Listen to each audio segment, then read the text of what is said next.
الله أكبر الله أكبر الله أكبر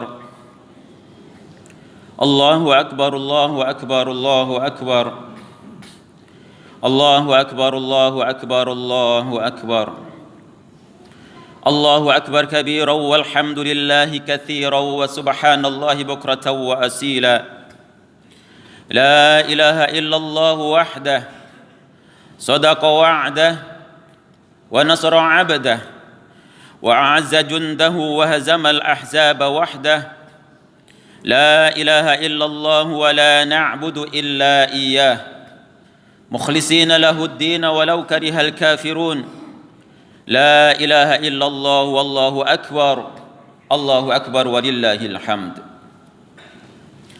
الحمد لله الذي نحمده ونستعينه ونستغفره ونعوذ بالله من شرور أنفسنا ومن سيئات أعمالنا من يهده الله فلا مضل له ومن يضلل فلن تجد له وليا مرشدا أشهد أن لا إله إلا الله وحده لا شريك له وأشهد أن سيدنا محمدا عبده ورسوله لا نبي بعده اللهم صل وسلم على سيدنا محمد وعلى آل سيدنا محمد كما صليت على سيدنا إبراهيم وعلى آل سيدنا إبراهيم وبارك على سيدنا محمد وعلى آل سيدنا محمد كما باركت على سيدنا إبراهيم وعلى آل سيدنا إبراهيم في العالمين إنك حميد مجيد أما بعد فيا أيها المسلمون أوصيكم جميعا ونفسي بتقوى الله وصية رب العالمين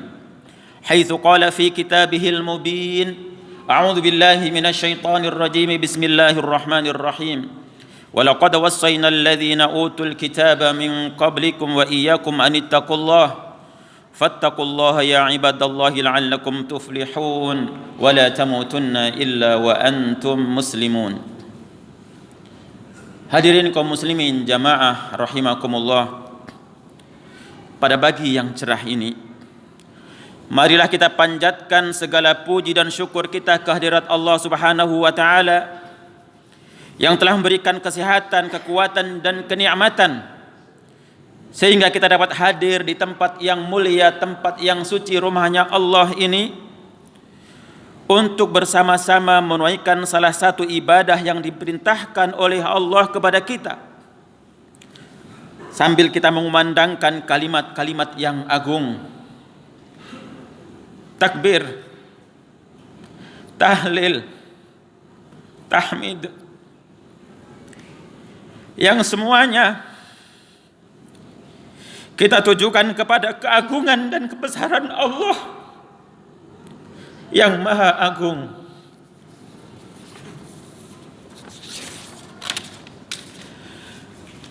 Salawat dan salam atas junjungan Nabi besar Muhammad sallallahu alaihi wasallam yang telah memberi petunjuk yang benar kepada kita sekalian, yang dapat kita jadikan pedoman dalam hidup kita untuk mencapai kebahagiaan dunia dan akhirat. Semoga kelak kita mendapatkan syafaat dari beliau. Amin ya Allah ya Rabbal Alamin. Hadirin kaum muslimin rahimakumullah, setiap tahun dalam suasana menyambut hari raya Idul Adha 10 Dzulhijjah, kita mengumandangkan kalimat-kalimat tauhid, takbir, tahmid dan tahlil. Mengumandangkan kalimat tauhid menunjukkan sesuatu bahwa Allah Subhanahu wa taala adalah Tuhan yang Maha Esa. Tidak ada sekutu baginya. Kalimat takbir memberikan kesan yang kuat dalam diri kita bahwa Allah Subhanahu wa taala Maha Besar dan Maha Agung. Tidak ada satupun yang dapat menyamai kebesaran dan keagungannya. Kalimat tahmid mengandung makna bahwa zat yang patut dipuji hanyalah Allah dan pujian seluruhnya hanya diperuntukkan baginya. Sedangkan kalimat tahlil menegaskan kalimat tahmid bahwa Tidak ada Tuhan yang patut disembah melainkan hanya Allah Subhanahu wa taala. Kalimat-kalimat agung itu pada saat ini telah menggema di mana-mana, dikumandangkan oleh umat Islam di seluruh dunia, baik yang ada di belahan barat, di belahan timur, di belahan utara dan selatan. Pendek kata, kalimat-kalimat itu sedang dikumandangkan oleh umat Islam di seluruh pelosok dunia. Sementara di tempat nan jauh di sana, di Makkah Al-Mukarramah, tanah suci, tempat kelahiran baginda Rasulullah Muhammad sallallahu alaihi wasallam, umat Islam dari seluruh penjuru dunia menjadi tamunya Allah. Mereka menjalankan ibadah haji, menyerukan kalimat talbiyah, labbaik Allahumma labbaik, labbaik la syarika laka labbaik, innal hamda wan ni'mata laka wal mulk la syarika lak. Kupenuhi panggilanmu ya Allah, kupenuhi panggilanmu, tiada sekutu bagimu. Sesungguhnya puja, limpahan karunia dan kekuasaan hanya padamu semata. Tiada sekutu bagimu ya Allah. Allahu Akbar, Allahu Akbar, Allahu Akbar, walillahil hamd. Kalimat takbir, tahmid dan talbiyah ini kita tanamkan ke dalam hati dan kita tancapkan ke lubuk jiwa yang paling dalam, sehingga pengaruhnya terpancar dalam wujud yang nyata dalam kehidupan kita. Kita realisasikan dalam bentuk perbuatan dan amal soleh.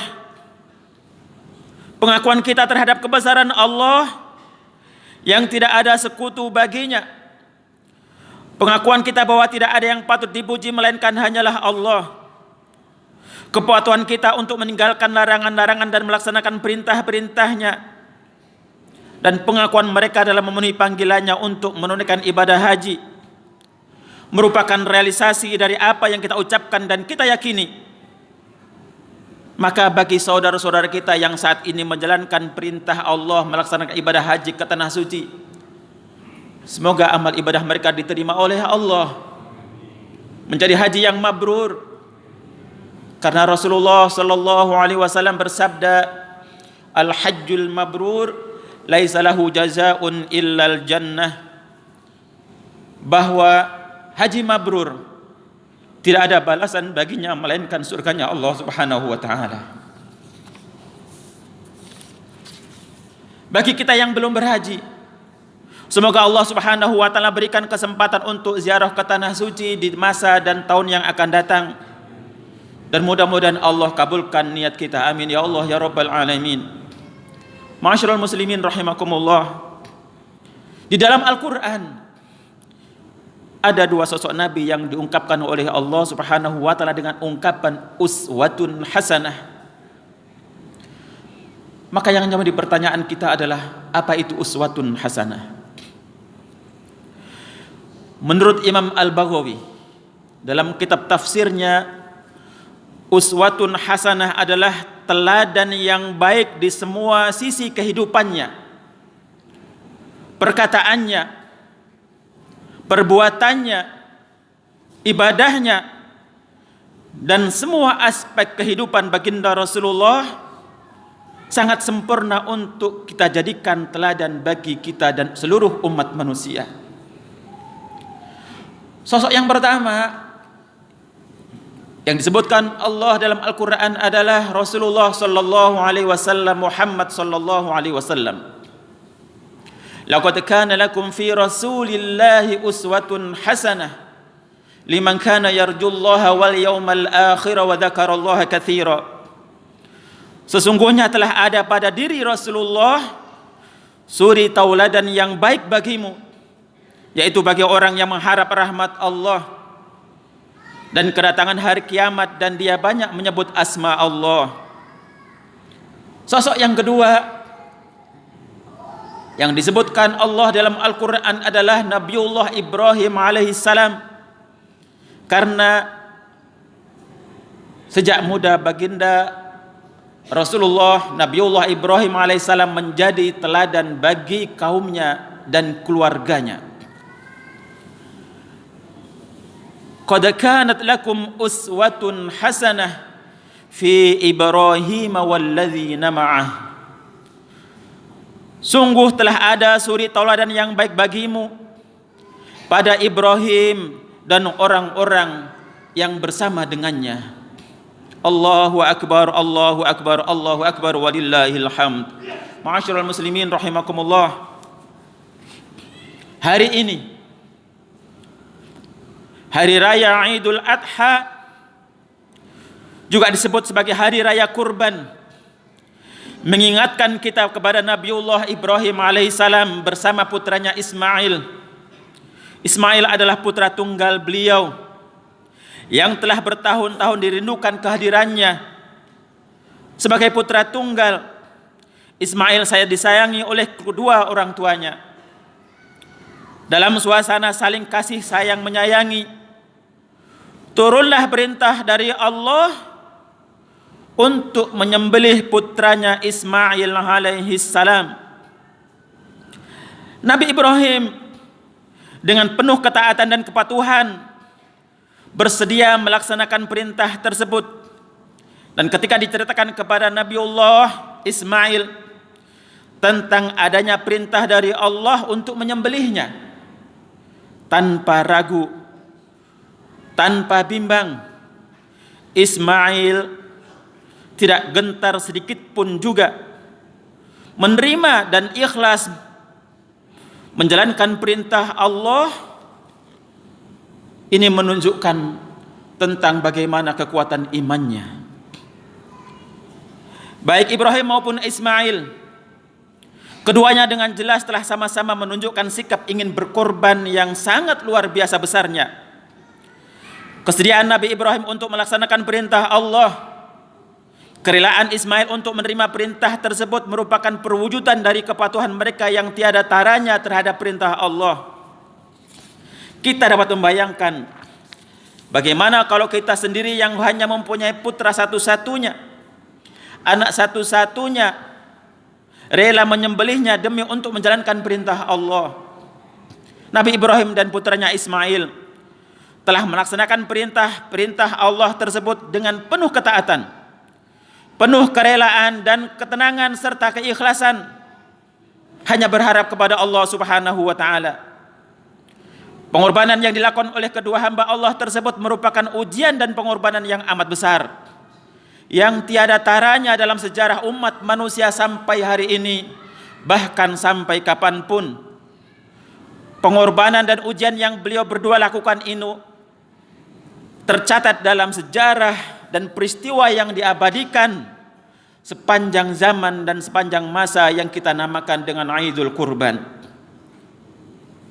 Ma'asyiral muslimin rahimakumullah. Perintah berkurban yang ditujukan kepada Ibrahim dengan menyembelih putranya Ismail pada hakikatnya adalah ujian bagi kekuatan iman dan takwa mereka.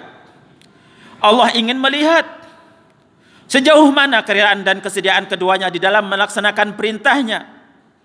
Akhirnya keduanya telah lulus dari ujian Allah dan telah sanggup menunjukkan kualitas iman dan takwa mereka. Dan dengan kekuasaan Allah, Ismail yang saat itu masih usia belia, sebelum dan pada saat disembelih, digantikan dengan seekor kibas atas izin Allah Subhanahu wa taala. Pengorbanan yang dilakukan oleh Ibrahim dan Ismail patut kita teladani dan kita ikuti, dalam pengertian bahwa dengan segenap kemampuan yang ada, mari sama-sama kita mematuhi perintah Allah, mentaati semua perintahnya dan mengorbankan sebagian dari harta yang kita miliki, dan mengorbankan apa yang kita lakukan yang dipandang tidak sesuai dengan perintah dan tuntunan Allah Subhanahu wa taala. Rasulullah sallallahu alaihi wasallam bersabda, "Ma 'amila ibnu Adam yauman nahri 'amalan ahabbu ila Allah azza wa jal min iraqatid dam wa innahu la ya'ti yaumal qiyamati biquruniha wa atlafiha wa ash'ariha wa inna ad-dama la yaqa'u min Allah azza wa jal bimakanin qabla ay yaqa'a 'alal ardi fatibu biha nafsan. Tidak ada amalan yang dilakukan oleh anak Adam pada hari Idul Adha yang lebih dicintai oleh Allah selain daripada mengucurkan darah hewan kurban, karena sesungguhnya hewan kurban akan datang pada hari kiamat dengan tanduk, bulu dan kukunya, dan sungguh darah tersebut akan sampai kepada Allah sebelum tetesan darah tersebut jatuh ke bumi. Maka dari itu bersihkanlah jiwa kalian dengan berkurban. Allahu akbar, Allahu akbar, Allahu akbar, walillahil hamd. Ma'asyiral muslimin, pengorbanan sebagai lambang bahwa jiwa dan perbuatan seseorang harus dilandasi dengan tauhid, iman dan takwa, dapat memberikan arti bahwa kita dituntut untuk meyakini keesaan Allah dan apa yang dilakukan itu semata-mata hanya untuk Allah. Ajaran berkorban ini juga mengisyaratkan makna yang mendalam agar kita dapat mengorbankan segala sikap dan perbuatan yang tidak sesuai dengan ketentuan dan ajaran Allah. Kita dituntut untuk mengorbankan, menyembelih, mengikis habis-habisan yang dipandang merusak akidah. Kemudian kita gantikan dengan sikap-sikap dan perbuatan yang sesuai dengan akidah Islam dan ketauhidan yang diajarkan oleh baginda Rasulullah Muhammad sallallahu alaihi wasallam.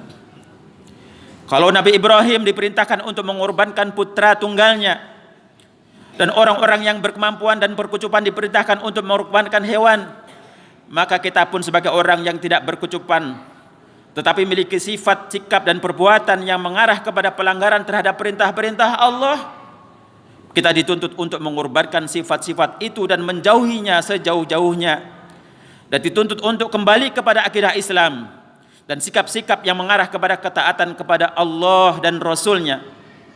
Kalau kita tidak mampu berkorban dengan hewan, kita mampu berkorban dengan meninggalkan hal-hal yang dilarang oleh Allah Subhanahu wa taala.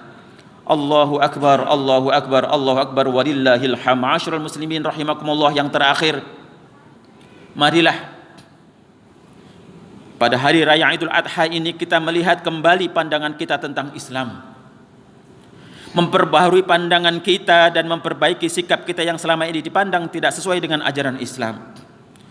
Islam yang sebenarnya adalah Islam yang tidak hanya menuntut kita mengucapkan kalimat syahadat, asyhadu an la ilaha illallah wa asyhadu anna Muhammadur Rasulullah.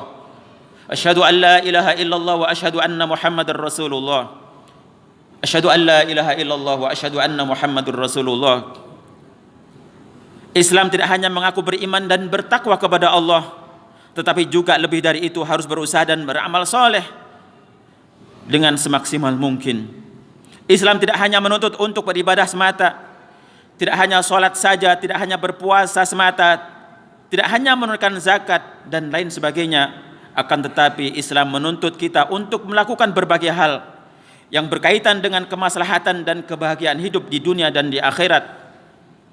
Semoga kurban kita, kurban saudara-saudara kita hari ini dan seterusnya diterima oleh Allah Subhanahu wa taala. Dan bagi saudara-saudara kita yang saat ini belum bisa berkorban, semoga Allah Subhanahu wa taala lapangkan rizkinya, Allah berkahi rizkinya, sehingga di masa yang akan datang kita dan senantiasa seluruh umat Islam mampu menjalankan perintah Allah dengan berkorban setiap tahun. Amin ya Allah ya Rabbal alamin. Inna asyrafal kalam wa abyanan nizam kalamullahil malikil alam. A'udzu billahi minasyaitonir rajim. Bismillahirrahmanirrahim. Qul ya ibadiyalladzina amanu taqu rabbakum lilladzina ahsanu fi hadhihi dunya hasanah wa ardullahi wasi'ah innama yuwaffas sabiruna ajrahum bighairi hisab. Aqulu qali hadza wa astaghfirullahal azim li wa lakum wa lisairil muslimina wal muslimat wastaghfiruhu innahu huwal ghafurur rahim. Allahu akbar.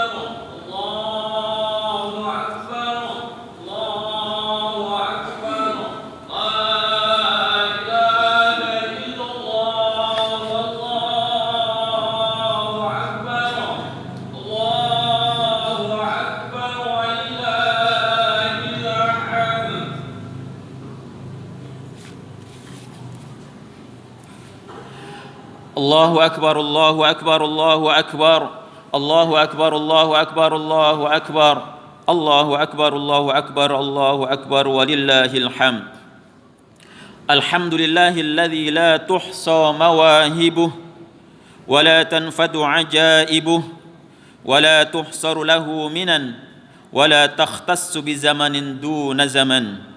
أحمده حمد من أعطي فشكر وأصلي وأسلم على النبي المصطفى خير البشر وعلى آله وصحبه مصائح الغرر. أما بعد فيا عباد الله أوصيكم جميعا ونفسي بتقوى الله وصية رب العالمين وحبيبه سيد الأنبياء والمرسلين ووصية الأولياء والعلماء والصالحين فاتقوا الله يا عباد الله لعلكم تفلحون.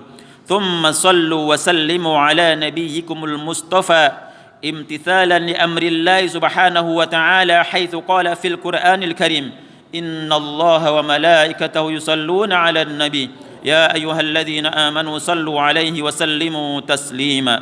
اللهم صل على نور الأنوار وسر الأسرار وترياك الأغيار ومفتاح باب اليسر سيدنا محمد المختار وآله الأطهار وأصحاب الأخيار عدد نعم الله وإفضاله.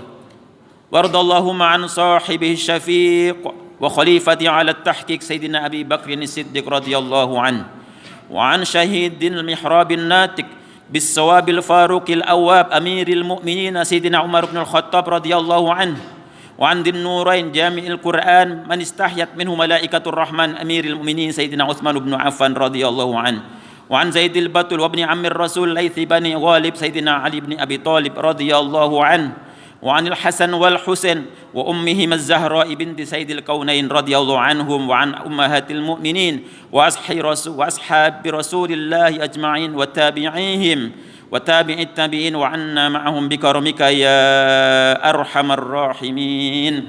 اللهم اهدنا فيمن هديت وعافنا فيمن عافيت وتولنا فيمن توليت وبارك لنا فيما أعطيت وقنا شر ما قضيت.